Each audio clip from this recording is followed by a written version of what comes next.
আমি একটা দারুণ প্রোডাক্ট কিনেছি, সেটা হচ্ছে গ্লেনের ডো নিডার। মানে এটা আটা মাখা হয়ে যাবে, হাত লাগাতে হবে না। এটায় যত কাপ আটা বা ময়দা মেশাবো তার ঠিক হাফ পরিমাণে কাপ দেওয়া আছে, সঙ্গে সেই হাফ পরিমাণে জল দিতে হবে।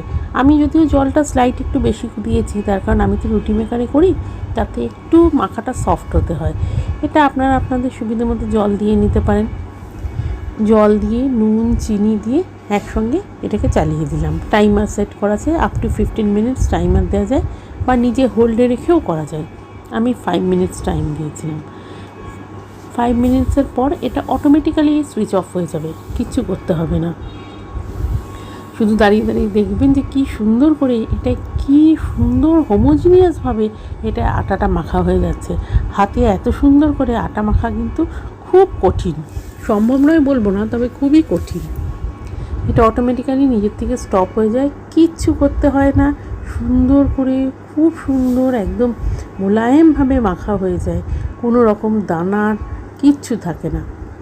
এটা যখন অটোমেটিক্যালি সুইচ অফ হয়ে গেল, তখন আমি কি করলাম, এটাকে একটু হালকা করে হাতে তেল দিয়ে, তেল মাখিয়ে অন্য একটা বোলের মধ্যে ট্রান্সফার করে একদম এয়ারটাইট বলে এটা আটকে রাখলাম। যখন রুটি বা লুচি যেটা করব তখন বার করে নিয়ে করব।